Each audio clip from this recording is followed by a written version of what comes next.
Capítulo 67. El apego, la primera prisión. No hace falta estar encadenado para ser esclavo. A veces basta con tener miedo de soltar.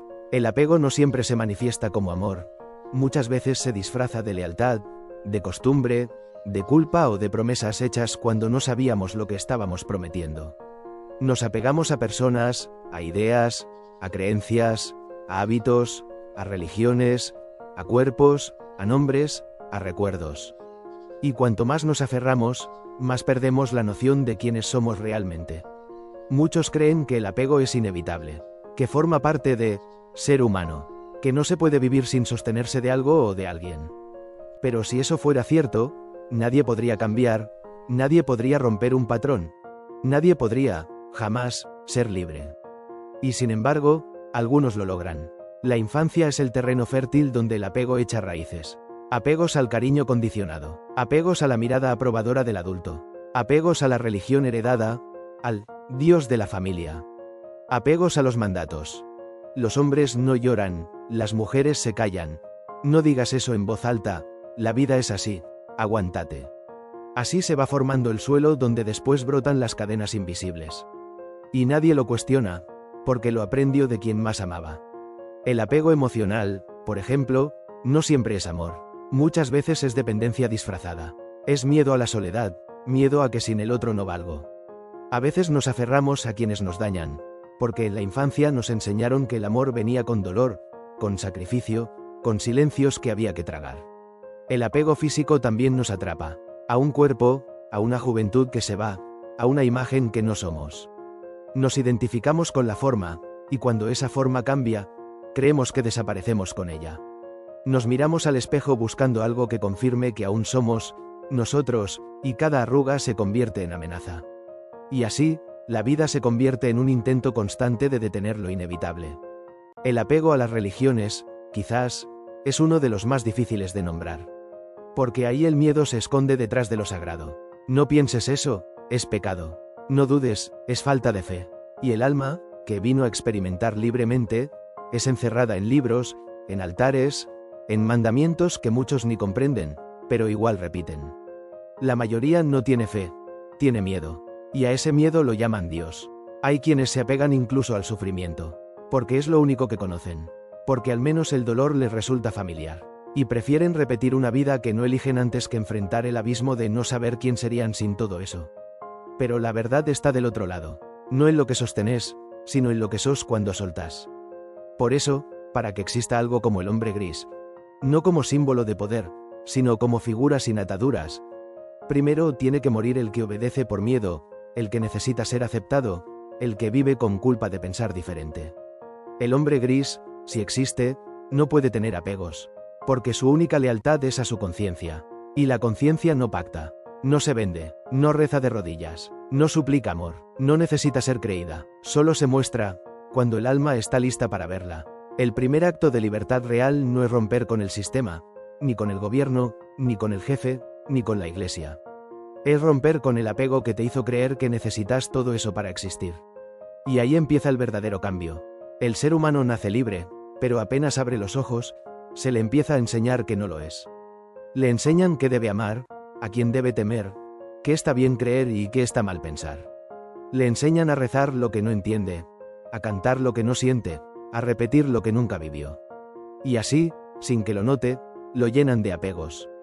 Y luego le dicen que eso es la vida. Pero no es la vida. Es la programación que lo aleja de ella. El apego es esa voz que te dice, no te vayas de ese trabajo, aunque te destruya, no te separes de esa pareja, aunque te anule, no digas eso, aunque lo sientas, no pienses distinto, aunque te queme por dentro. Es una cárcel con forma de promesa. Una herencia con forma de identidad, y la mayoría la recibe con una sonrisa, sin saber que firmó su renuncia a ser libre. El hombre gris, si alguna vez camina entre la gente, no podría tener esos lastres. Porque no vino a representar a nadie, ni a quedar bien con ningún grupo, ni a defender una tradición que nunca eligió. Vino a cortar los hilos invisibles que atean a las personas a vidas que no sienten propias. Y para cortar esos hilos, primero hay que verlos. ¿A qué ideas estás atado? ¿A qué figura le das poder sobre tu conciencia? ¿A qué mandatos le temes más que a tu voz interna? El mundo parece girar cada vez más rápido, pero la conciencia no tiene apuro. Observa, espera, despierta en silencio. Mientras millones repiten frases de libros, el hombre gris, si existiera, no repetiría nada. No porque no respete a quienes vinieron antes, sino porque no va a encadenarse a lo que fue, si eso lo aleja de lo que puede ser. Y el miedo, ese que viene disfrazado de amor a la patria, de devoción religiosa, de respeto a la familia, de fidelidad a las raíces. Ese miedo es el verdadero amo de las masas. La verdadera revolución no empieza en las calles. Empieza cuando un individuo se anima a mirar todo lo que creyó sagrado, y duda. Cuando no reacciona con odio, sino con discernimiento. Cuando no quema templos, pero deja de inclinarse ante ellos. Cuando alguien entiende que para crear algo nuevo no alcanza con denunciar lo viejo. Hay que soltarlo, hay que renunciar, hay que morir simbólicamente, porque sin esa muerte, no hay renacimiento. Y quizás por eso el hombre gris todavía no se ha mostrado. No porque no exista, sino porque aún hay muchos apegados a la idea de que otro vendrá a salvarlos. Y esa es la cadena más fuerte de todas. No se trata solo de desapegarse de objetos o personas. El verdadero apego está en las ideas que se adhieren al alma sin que nadie las haya elegido conscientemente. Apegos que se disfrazan de lealtad, de respeto, de amor, de familia. Pero que, en su esencia, no son más que miedo a estar solo con uno mismo. ¿Quién sos cuando nadie te mira? ¿Quién serías si dejaras de obedecer el molde en el que te criaron? La mayoría nunca llega a saberlo, porque el sistema no enseña a descubrirse, sino a repetirse. Desde chicos, se nos adiestra para pertenecer. A una escuela, a una iglesia, a un grupo, a una nación, a una bandera, a una pantalla. Se nos premia por adaptarnos, no por pensar. Se nos celebra por repetir, no por crear. Y así vamos creciendo, con miedo a decepcionar, con temor a la expulsión, con la necesidad constante de que alguien nos apruebe. Eso también es apego. Apego a la mirada del otro. Apego al juicio. Apego a la imagen que proyectamos, aunque por dentro nos estemos desmoronando. El hombre gris, si alguna vez fue parte de esta realidad, no pudo llegar hasta acá sosteniéndose en eso. Tuvo que soltar todo lo que lo hacía sentir seguro. Tuvo que desaprender lo que sus padres creían. Tuvo que mirar su infancia y entender que no todo lo que vino de ahí merecía seguir en su vida. Tuvo que caminar sin mapas, sin tribuna, sin aplausos. Porque mientras el mundo se aferraba a lo conocido, él ya había comprendido que el verdadero cambio exige perder casi todo lo que uno cree ser. Y eso, para la mayoría, es inaceptable. Porque la gente dice querer libertad, pero no quiere pagar el precio. Quieren ser auténticos, pero sin decepcionar a nadie. Quieren vivir sin miedo, pero rodeados de garantías. No funciona así. El desapego no es indiferencia. Es tener el coraje de mirar con amor lo que ya no tiene sentido, y dejarlo ir.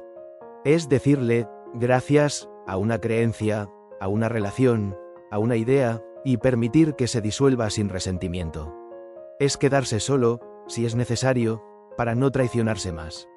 Y si esta tesis insiste tanto en lo que está a la vista y nadie quiere ver, es porque ahí, justo ahí, están las cadenas más fuertes. No en las cárceles físicas, sino en las verdades heredadas. No en las paredes, sino en las convicciones que nunca nos atrevimos a poner en duda. Tal vez el hombre gris no sea un símbolo de esperanza, sino de ruptura. No viene a construir un mundo mejor, sino a mostrar por qué el actual debe dejar de existir. Y para eso, no puede estar atado a nada. Reflexión final. No se puede despertar mientras uno siga abrazando con fuerza la almohada que lo mantiene dormido. Los apegos no son afecto, son anclas invisibles. Y el amor verdadero no ata, no exige, no encierra. Lo que encierra, es miedo. Lo que exige, es vacío. Y lo que ata, casi siempre, es un recuerdo disfrazado de identidad. La infancia nos dejó palabras, gestos, hábitos y heridas. Pero también nos dejó un manual de comportamiento que nunca escribimos. Solo lo repetimos. Y así vamos viviendo, como actores de una obra que ni entendemos ni cuestionamos. Vestidos con trajes ajenos, recitando frases ajenas, con emociones prestadas. Pero si alguna vez ese telón del que habla esta tesis se llega a abrir, no será una catástrofe, será una revelación. Veremos al público, a las luces, al director escondido. Y entonces algunos, los menos, quizás se levanten del escenario, se saquen el disfraz, y empiecen a caminar, por primera vez, sin guión. Porque para que exista el hombre gris, si es que alguna vez existió, antes tiene que morir el niño adoctrinado. El adulto programado, el espectador hipnotizado. Y tiene que nacer alguien que no tema la nada, al silencio, a la renuncia. Esa es la verdadera libertad. No la que se grita, ni la que se vota, ni la que se compra. La que se vive, cuando ya no se teme a vivir sin máscara.